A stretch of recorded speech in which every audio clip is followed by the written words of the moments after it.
from 7 to early 14. I was at 13 total placements. He was all over the state of Georgia. At one point, I was going to visit him in Thomasville, which is 4 hours each way. We were at a spot where we were just stuck. We didn't really know how to get him out of foster care, how to get him to permanency. We had been trying for years. We had several adoptive placements that always seemed to get close to that point, and then they would fall through. Foster care is easy for a child to comprehend. You get what you want, you get all these fancy things, go with people you like. But so I guess it kind of redirects your mind from where are my parents. My mother struggled with mental health challenges and substance use challenges as far back as I can remember and all through my childhood. My parents got divorced when I was 15, and shortly after their divorce was final, I found out that I was pregnant.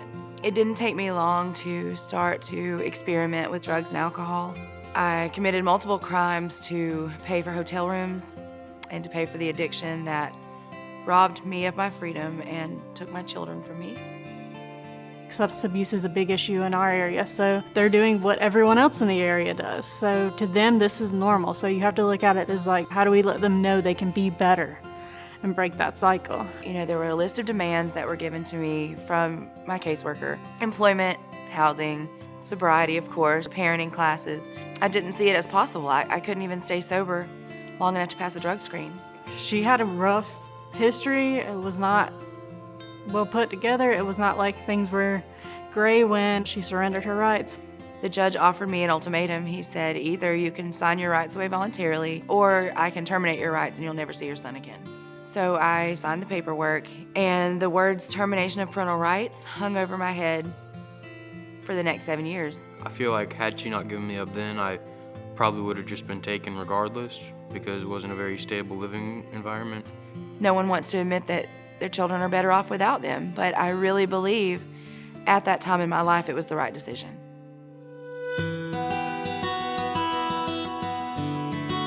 All I'd known from everything that's been reported to me was, about the mistakes that she's made, and she's been bouncing around jails and prisons. I didn't understand the role of CASA. I just knew that the court put them there, so I didn't like them. But knowing that I had that phone number written in the back of my Bible through 7 years of incarceration gave me some hope still, something to look forward to. I'd never heard from her, so the first time she reached out, it's kind of like, yeah, okay. I'll never forget what he told me. He said, Mason's doing good, but don't get involved in his life if you're not ready. Don't take him back down that road again. So that's why I waited. I waited over a year after I got released to make sure that I was ready, but throughout that whole year, Seth was right there by my side. We all make mistakes. When I talk to her, it's just, just reassuring. She can make things right. Regardless of what happened, that she was probably the best for Mason. I started to believe again that I could be a good mom and that I was a good person. We were having a cold case call. We all leave the table like we have no idea what to go with next. Several adoptive placements had fallen through, then Mason pretty much had given up too. Like he's like, I'm not doing adoption, yeah, okay, maybe you adopted, I'm just gonna stay in foster care till I turn 21. There's always like a feeling of I want to be back with my real parents. I haven't met a single foster child that hasn't thought about going back with their real parents. Later that afternoon, we get a call from Erin, out of the blue, not something we had heard from her in years. The next day, we set up a meeting with her. Mason was assigned to the most amazing caseworker that there was out there, and I'm convinced that had they not been so receptive that day, things would have gone in a much different direction. She shows up 9 o'clock the next morning. She's got her certificates where she's completed programs. She's got her employment information. On her portfolio that she brought in for the name, she had Erin the Great, and that kind of was like a little joke that we did with him, and I think his response was with it, Mason the Magnificent. Well, I didn't know what to expect. I hadn't seen her in years. I guess just start fresh. If I like her now, then I just forget about what happened before. I don't think it would have been fair to judge her based on what happened in the past if she started fresh and came back good. And he went from 0 options to all of a sudden he's back home with mom and her rights are reinstated in, I believe it was July. I am very proud of my mom because I know what she's gone through is not easy to go through, and she's overcome it and even gone even further. I was always just told what was wrong with me. You need this and you need that and you're not doing this well enough or you're not doing that properly. But when someone finally said, "What happened to you?" and I was able to get all of that off my chest, things started changing for me. If you think that people can't change, you can't be in this job, because that's our whole job, is to help people change in a better way. I went into this situation thinking that DFCS was the enemy.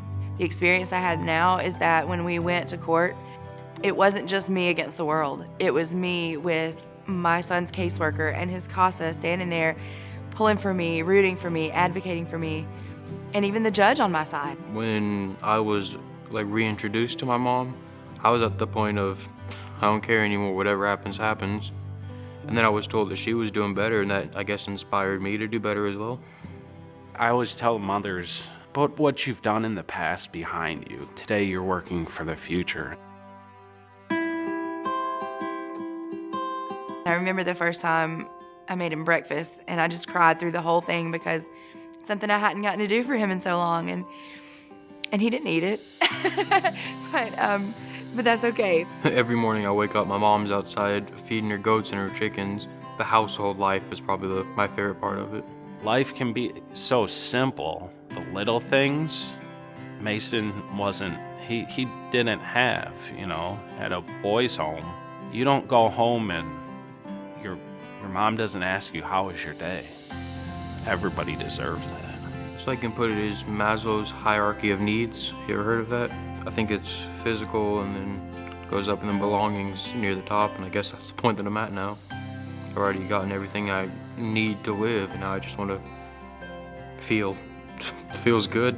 I have never loved something or someone more in my life, and it grows every day with every smile that I get from every hug, or Mason shouting "mother" from a different room. When I get to hear those words, it makes it all worth it. The hardest thing about being back with my family, honestly, there is nothing hard about it. Actually, it's the easiest my life's ever been.